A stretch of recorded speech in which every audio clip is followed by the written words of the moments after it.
man. Carol and I, my wonderful wife Carol, who is my Valentine, and we've had a busy day today, so we'll probably celebrate tomorrow. But we heard this fella in a church where we were, and we enjoyed him so very much. I just asked Stewart Taylor to come on in. He's quite a storyteller, and I think he'll make you laugh. Let's welcome him here to Branson, Mr. Stewart Taylor. Yes, sir, Stewart.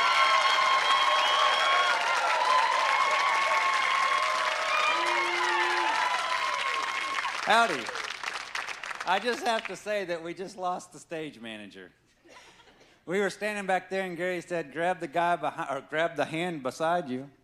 I just grabbed him and it's just me and him back there. I just wanted to see what he'd do. I grabbed his hand. You are loved. I guarantee you can see the back of his head running down 76, right down here. Like, man, you're nuts. No, he didn't. There he is. Again. So excited. Having a great time here this weekend. I'm really excited because this morning I didn't get asked that question that I normally get. And if you're a male and you're in this room right now, you're going to understand exactly what I'm talking about.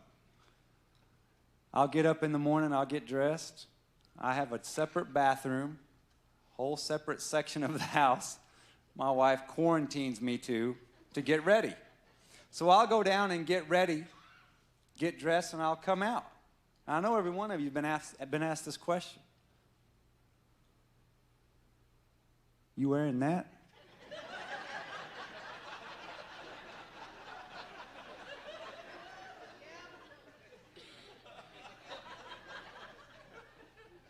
No. I don't guess. I just trying it on, see if it still fit for a little while. Wear it around the house for 10, 15 minutes before we leave.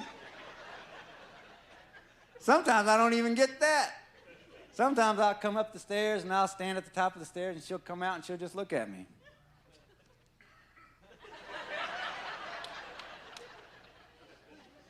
I'll know I'm done. My father-in-law's here. He's sitting right on the front row. He's probably just down there thinking, and you're going to feed my daughter doing work like this? When are you getting a real job? Anybody here like quartet music? I'm a big fan of quartet music.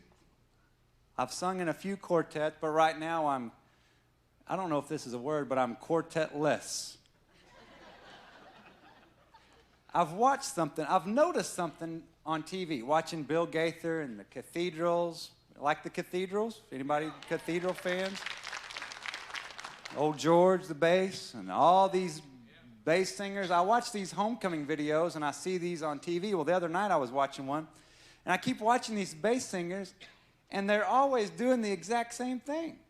They're hunkered down in their seat on these Bill Gaither videos, and they're holding their head like this.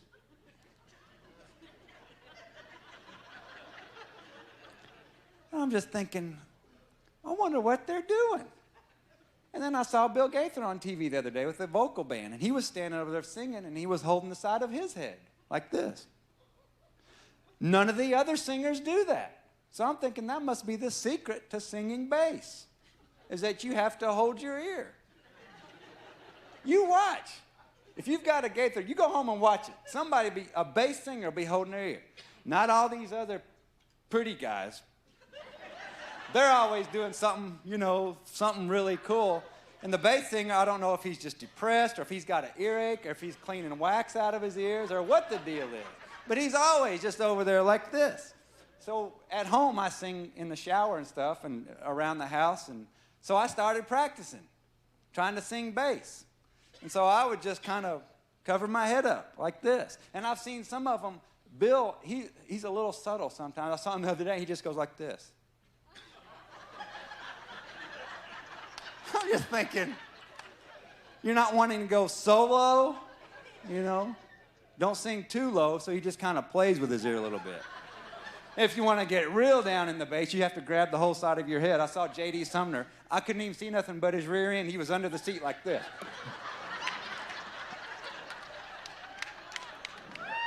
I'm trying to figure, you can't sing bass like that.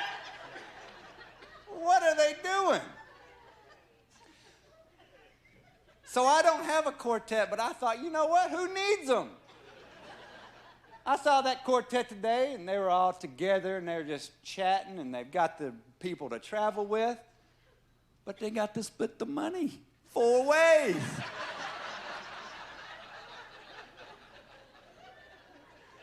They have to share the creative ideas, not by yourself. So I created a little something at home. It's just called the one-man quartet. Who needs them? I don't. So I'm going to do, the Cathedrals did a song, I'm going to try to do it, called He Made a Change. Anybody ever heard it? Now, we're not in church, so it's perfectly okay to clap. You won't get in trouble for clapping. So I'm going to do He Made a Change. Is that all right with y'all?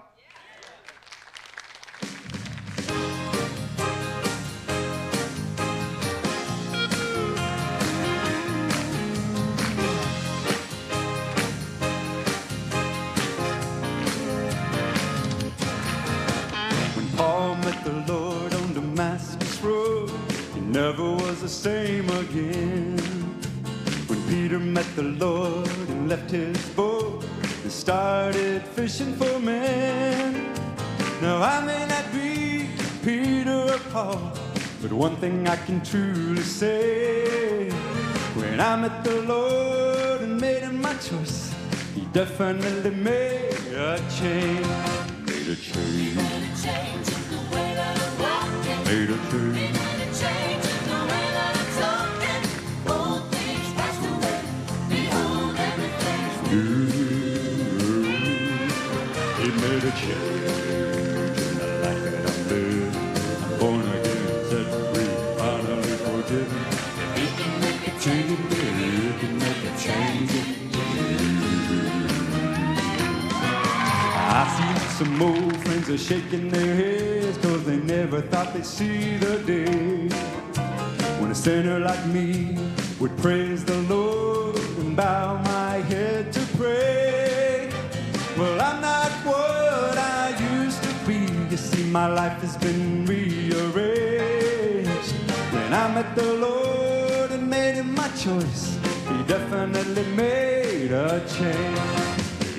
He made a change in the way that I'm walking. Made a change. He made a change in the way that I'm talking. Old things passed away. Behold, everything's new. It's the life that I'm living. I'm born again, set free, finally forgiven. If he can make a change in me, he can make a change in you. He made a change. Made a change. He made a change in the way that I'm talking. Old things pass away. Behold, everything's new. He made a change in the life that I'm living. I'm born again, set free, finally forgiven. If he can make a change in me, he can make a change in you. He made a change in the way that I'm walking. He made a change in the way that I'm talking.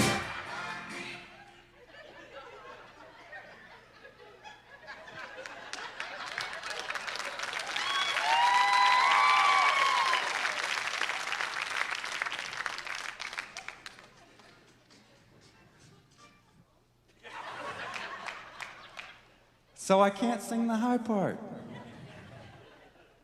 Just relax. That's all right. Here's where volunteers come into play. Let me just see if I can't find a good tenor singer out there somewhere.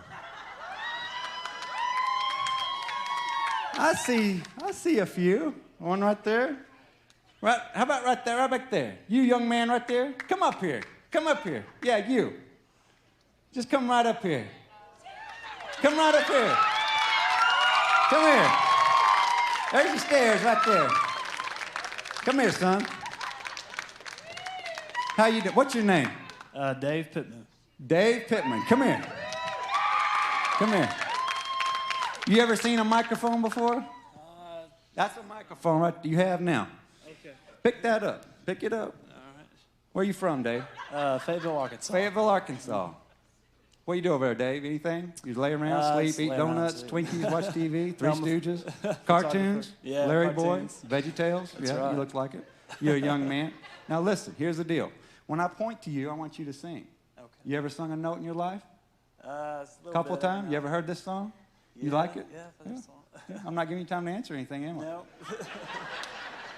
Where are you from? I don't know. He just... No need for any makeup or anything. You're not Garth Brooks, so don't worry about that. When I point, I'm going to be standing right over here. Okay. When I get ready for you to sing, I'm just going to point at you. All right. All right? Okay. You stand right there and don't do anything stupid. Okay. Now listen. He may totally mess this up. And Gary may never let me do this again. But I want you to act like it's just the best thing you've ever heard in your life.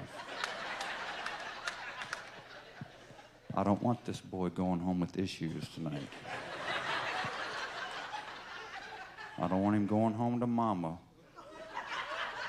The whole crowd didn't like me, and some man brought me up on stage and made a fool out of me.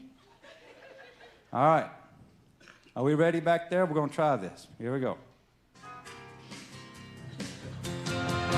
Made a change. In the way that I'm walking. Made a change. He made a change in the way that I'm talking. Old things pass away. Behold, everything's new. Yeah. The life that I'm living, born again, set free, finally forgiven. And He can make a change in me. He can make a change in you.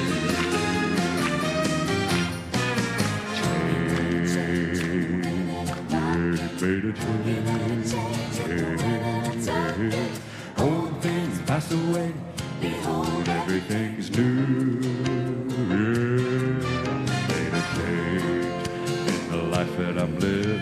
I'm born again, set free, and finally forgiven. He can make a change in me. He can make a change in you. He made a change. He made a change. Old things pass away. Behold, everything's new. Yeah. He made a change. He made a change. Finally forgiven. If He can make a change in me, He can make a change in you. Yeah. If He can make a change in me, He can make a change in you. Yeah. If He can make a change in me, He can make a change in you. He made a change.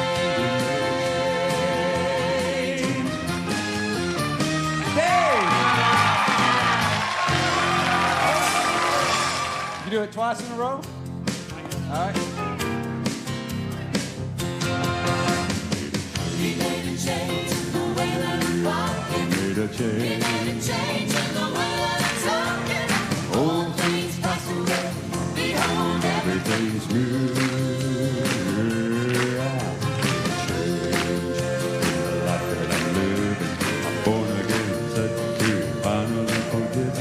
He can make a change in me. He can make a change in you.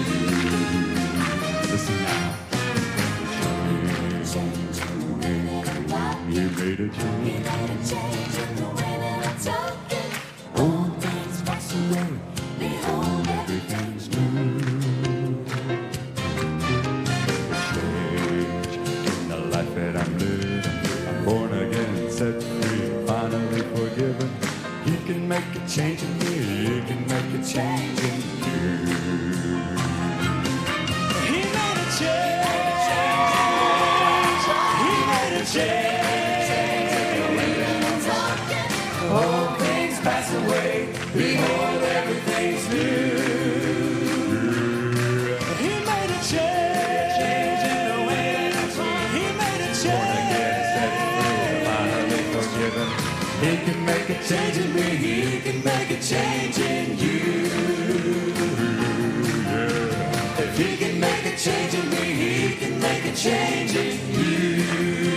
One more time now. He can make a change in me. He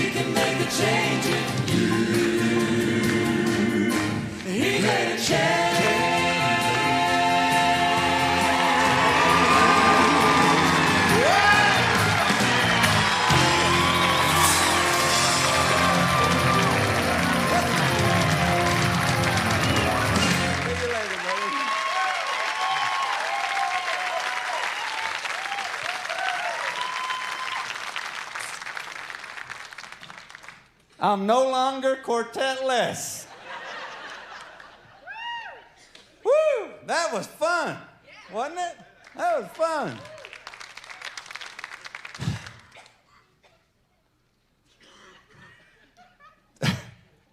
I got to tell you, I've been struggling just a little bit. I guess I don't know if it's a midlife crisis or what it is. What's so funny about that? Been there and done that. I turned 40 this year. I turned 40 this year in August. And I'm just having some problems. One of those problems is the fact that I drive a minivan. Now, my wife, she drives a little Nissan Maxima with tinted windows, and she looks all cool in it and stuff. And I get stuck with a green minivan. Not a new minivan, an old minivan. Not only is it old, it's ugly. People say it looks like a turtle. I'm from Arkansas. Before that, I was from Texas. Woo! Everybody drives pickup trucks if you're a male.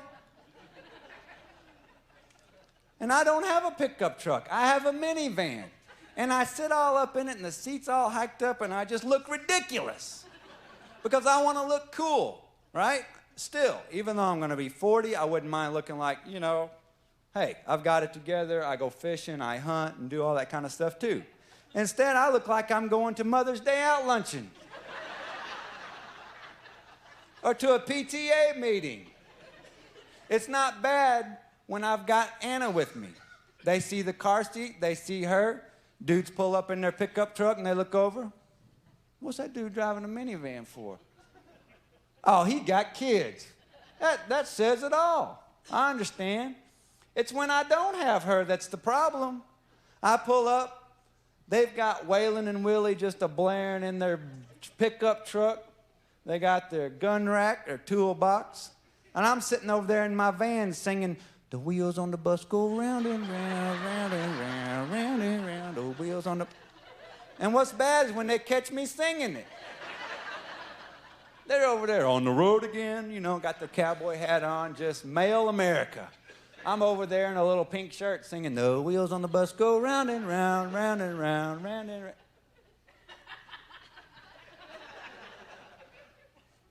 I've got kids. I thought about having me some signs made. I mean, it's really an issue. Me and my wife talk about it all the time. I'm like, can I take your car to the store? How come I don't want to drive the van? People make fun of me. So I thought about getting some posters made up. So I can pull up to the next red light. Some old boy's over there in his big pickup truck or his SUV thinking he's all cool. I can just stick my little sign out the window. I fish too.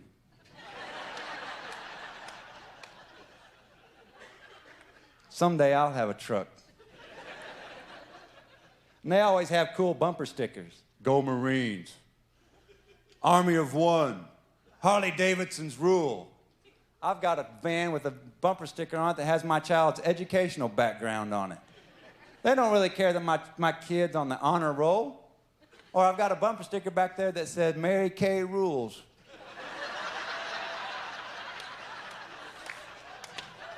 If you'd like to be an Avon representative, please call 555.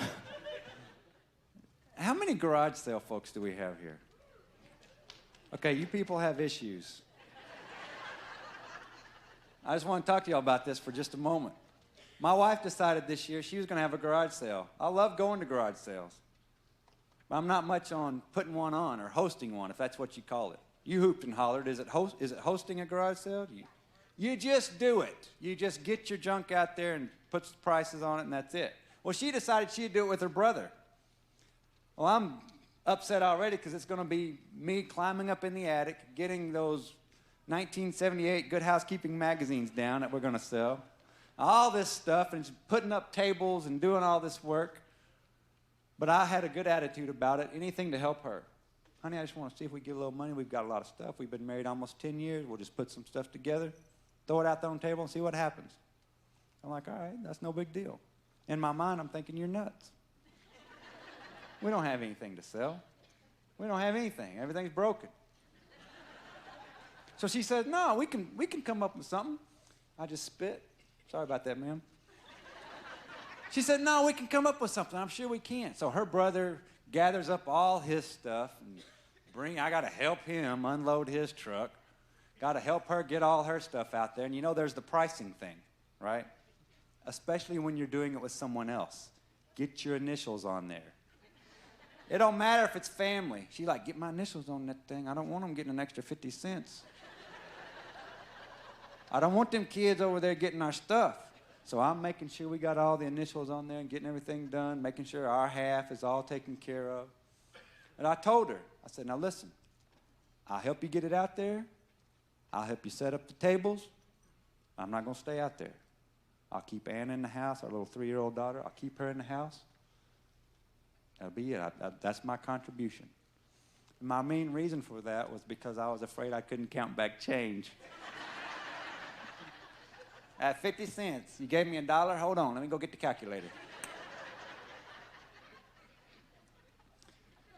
So we put it in the paper, put it in the newspaper, garage sale, 8 a.m. That's key here. I said 8 a.m. So the night before, you know, we're getting all ready, got done, went to bed, got up. I hear a car door at 6:30. I'm sound asleep. I'm wore out. And I look out there, and there's a guy standing in my garage right outside the driveway there just looking at my house.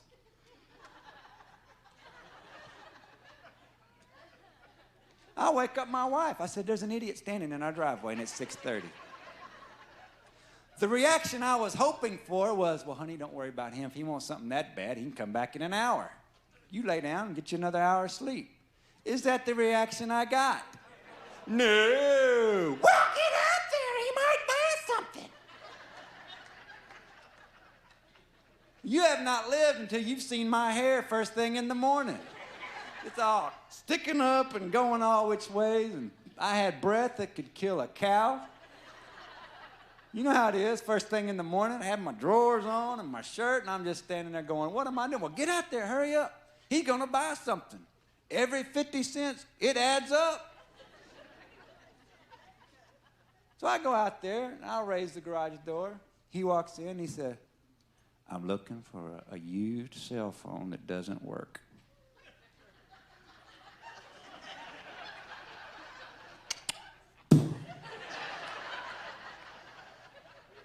I'm thinking, you woke me up for a cell phone that doesn't work. And you know what happens at garage sales? It's like everyone in the county they're scoping your house out to see as soon as the garage door raises up, it's like, her brother wasn't there yet. She wasn't out there yet, and I'm standing out there, and I'm just getting flogged by people, just getting hammered. Wanting this and wanting that, wanting this and wanting that. Finally, they get out there. And so I step back, and I'm just observing this whole thing. And it's just cracking me up that there are people just going through stuff that I've not looked at in 10 years that doesn't work, that I don't like, and they're wanting to buy it. That's messed up. So I'm sitting there, and I see my wife and this lady over in the driveway, kind of, and they're having this big conversation. And the lady's holding a bowl of potpourri that doesn't even smell anymore. You know, we're going through the house, let's sell this. Doesn't smell, but we'll put it out there. Somebody will buy it. Somebody will. So I see this interaction between them, and I can see my wife in just deep thought. And she comes over to me. She says, listen, I want to talk to you about something real quick. I've got $1.50 on this. She's wanting to give it 50 cents.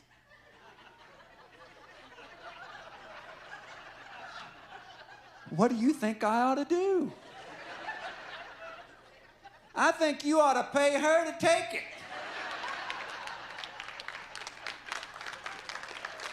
You just spent 10 minutes of my life trying to deal with potpourri that doesn't even smell.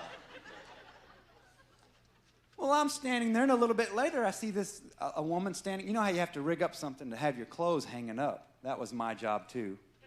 By the end of the day, they were like this. And I see this lady over there, and she turns around and looks at me, and she says, do you have this in a medium? I'm thinking to myself, this is a garage sale, not Old Navy. It's not like I'm going to put one of those little headsets on and call into the house. Honey, I'm looking for the blue denim shirt with the mustard stain and torn pocket. Did you see if we have that? I mean, people are nuts. But it went good. And as the day went along, I kind of peeked into the cash box every once in a while just to see how things were going. You know, you want to know. I looked in, that thing was filled. There was money falling out of it. So I thought, but I could find something to sell. So I go in the house and I start carousing. I found underwear, didn't even have nothing but the band. I stuck 75 cents on that right there. Holes all in them. I don't care if they'll sell socks with nothing but the top of the band on them. Shoes with holes in them. I stuck my kid out there. $3, you can have her. No refunds. But I love my wife. She is 7 weeks from now, we're supposed to have a baby. Now thank you. If the ushers are prepared, we'll take an offering. They don't give diapers away. Hey, someone said amen. But we're due to have our second girl in 7 weeks, and I thought I was prepared. As I look back on the last occasion when we had a child, I realized how worthless I actually was. We went through Lamaze classes and did that whole deal, and I thought I was prepared, and then the day came, and she wakes me up. She said, honey, it's time. It's time. All right. What do we need to do? Well, I'll have contractions. We'll just kind of check it every once in a while, see how it goes, and then we'll go to the hospital. So she has a contraction, and I couldn't think of anything to do. I'd gone through 6 weeks of classes, and the only thing I could think of to say was breathe. Breathe. I am, you idiot! And I'm convinced that my wife rededicated her life to the Lord during labor.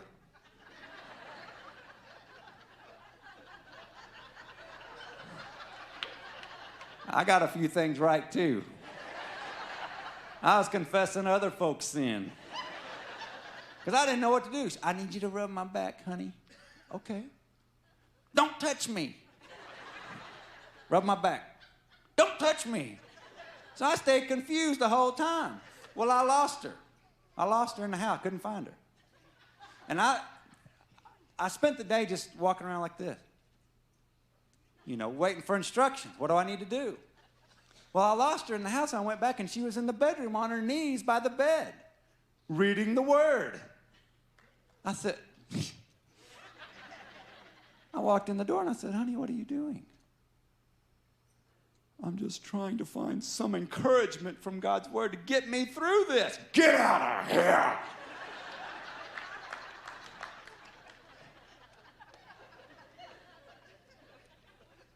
She was throwing gum, throwing a fit. Well, we got to the hospital, and I still didn't know what to do. I was just worried because they were putting stickers on everything.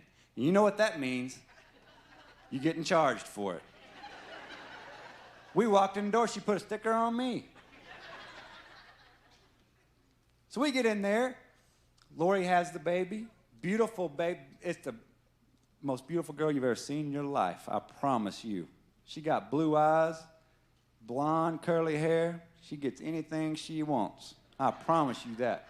She wasn't born like that. There's a guy down here going, really? She's born. The nurse takes her, runs off to this cold table, and my little daughter's laying there with no blankets, just screaming her head off. I'm trying to do something that looks important. I still had no job. My wife's relaxing. Everything's finally over with. And then a little bit later, the nurse comes over to me and she says, Stewart, your daughter has pooed for the first time. Gary just passed out back there. I said, she kind of talked like that, really. I think it would be special if you changed her. Her first diaper. I was like, well, how hard can that be? And she handed me a little towelette about that big. And I'm like, what am I supposed to do with that? Nobody ever told me what that first bowel movement looks like. And I don't know the name of it. What is it? Meconium? What is it? Up an expert down here on the front row. It's black tar. I don't care what they say. I thought we was going to pave the parking lot.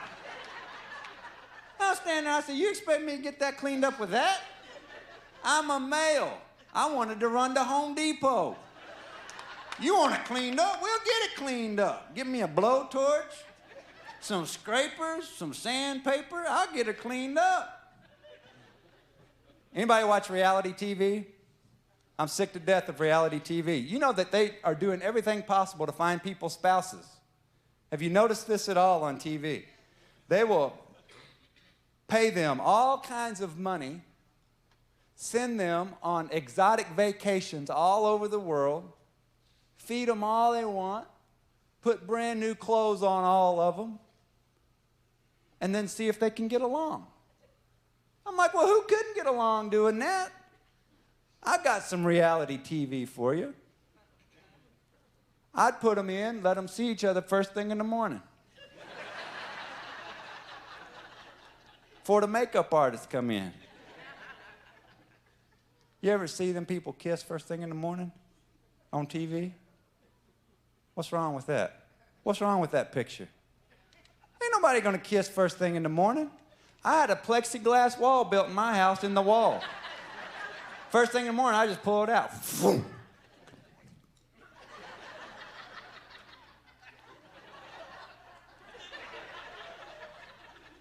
First thing I do is send them on vacation in a minivan with a 3-year-old, a 2-year-old, and an infant with not near enough money. Then I'd send them to the grocery store with $40 for 3 weeks. Okay, we're gonna buy toilet paper or milk. I don't know. What can we do? We can only get one? Ridiculous. I've got some reality for you. God sent his son to die on the cross for us. Didn't he? And no lie, I was backstage just a little bit ago, and I was in the dressing room back there, making sure I was all gussied up and everything was in order. And I was back there by myself, and I was just looking into the mirror, and I thought, Jesus Christ died for me, and I know my history,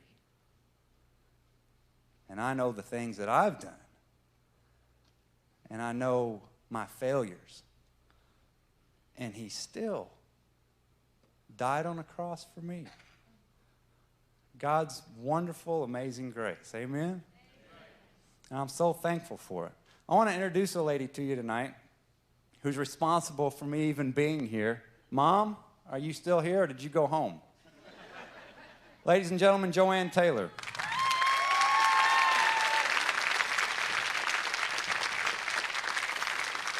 "39 years ago, she gave birth to this. She's regretted it every day. She played my first solo in church when I was 9 years old. I'm going to close my section of the show tonight with a song called Who Am I?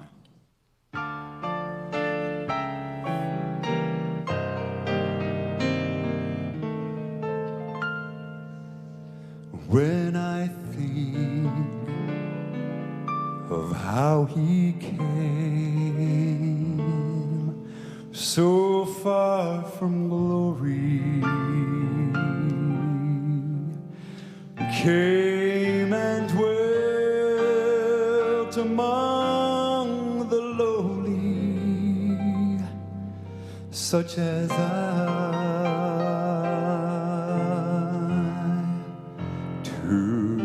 suffer shame and such disgrace.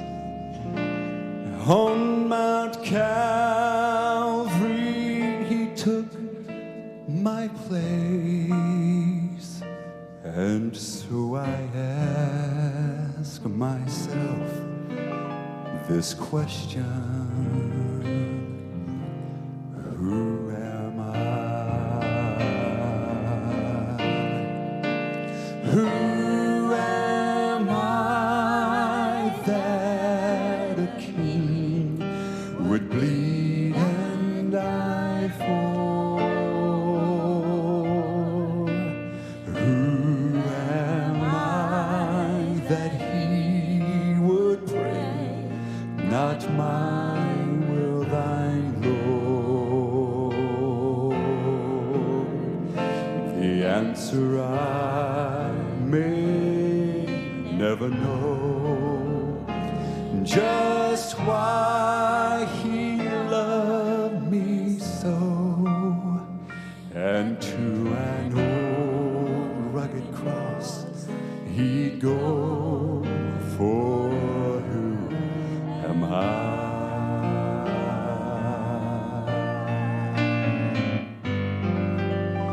Then I'm reminded of his sweet words: I'll leave you never, if you'll be true. I'll give to you a life, oh, it's gonna last forever.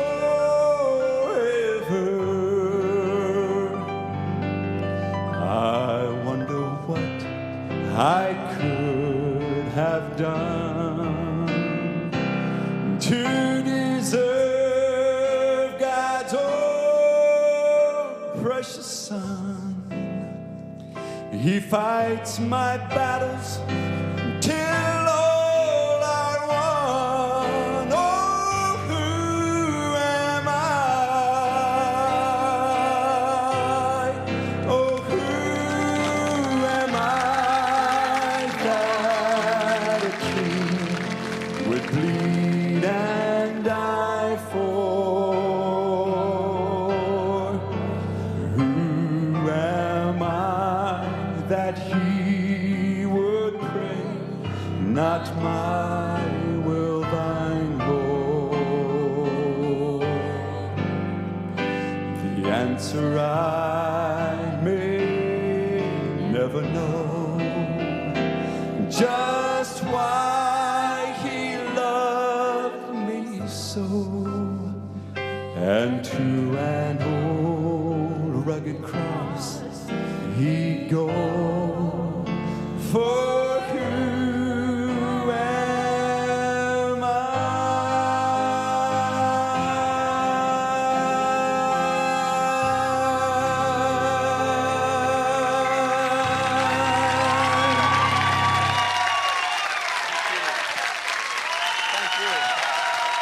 Stewart Taylor.